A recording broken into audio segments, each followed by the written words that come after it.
Ezekiel 41. He brought me to the nave and measured the posts, 6 cubits wide on the one side, and 6 cubits wide on the other side, which was the width of the tent. The width of the entrance was 10 cubits, and the sides of the entrance were 5 cubits on the one side, and 5 cubits on the other side. He measured its length 40 cubits, and the width 20 cubits. Then he went inward and measured each post of the entrance, 2 cubits, and the entrance 6 cubits, and the width of the entrance 7 cubits. He measured its length 20 cubits, and the width 20 cubits, before the nave. He said to me, "This is the most holy place." Then he measured the wall of the house, 6 cubits, and the width of every side room, 4 cubits, all around the house on every side. The side rooms were in 3 stories, one over another, and 30 in each story. They entered into the wall which belonged to the house, for the side rooms all around, that they might be supported, and not penetrate the wall of the house. The side rooms were wider on the higher levels, because the walls were narrower at the higher levels. Therefore the width of the house increased upward, and so one went up from the lowest level to the highest, through the middle level. I saw also that the house had a raised base all around. The foundations of the side rooms were a full reed of 6 great cubits. The thickness of the outer wall of the side rooms was 5 cubits. That which was left was the place of the side rooms that belonged to the house. Between the rooms was a width of 20 cubits around the house on every side. The doors of the side rooms were toward an open area that was left, one door toward the north, and another door toward the south. The width of the open area was 5 cubits all around.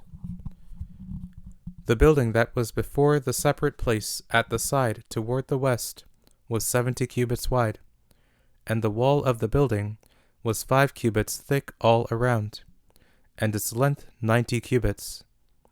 So he measured the temple 100 cubits long, and the separate place, and the building with its walls 100 cubits long, also the width of the face of the temple, and of the separate place toward the east, 100 cubits.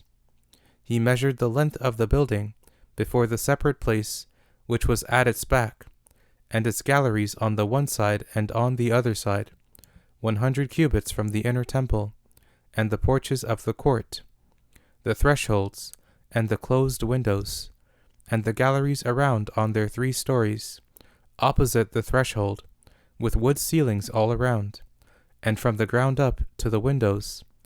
Now the windows were covered, to the space above the door, even to the inner house, and outside, and by all the wall all around inside and outside, by measure.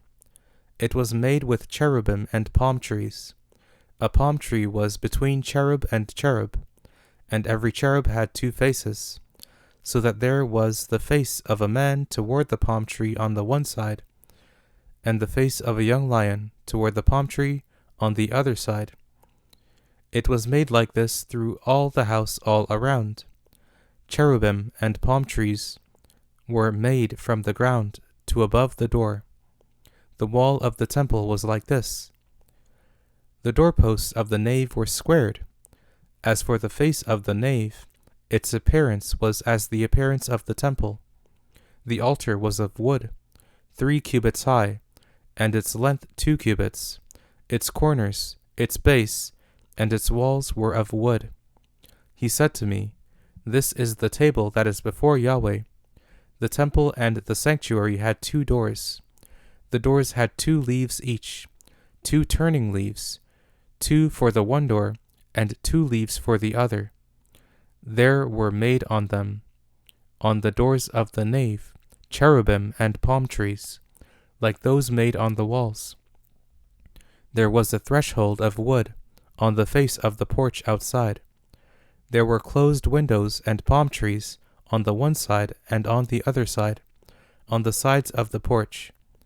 This is how the side rooms of the temple and the thresholds were arranged.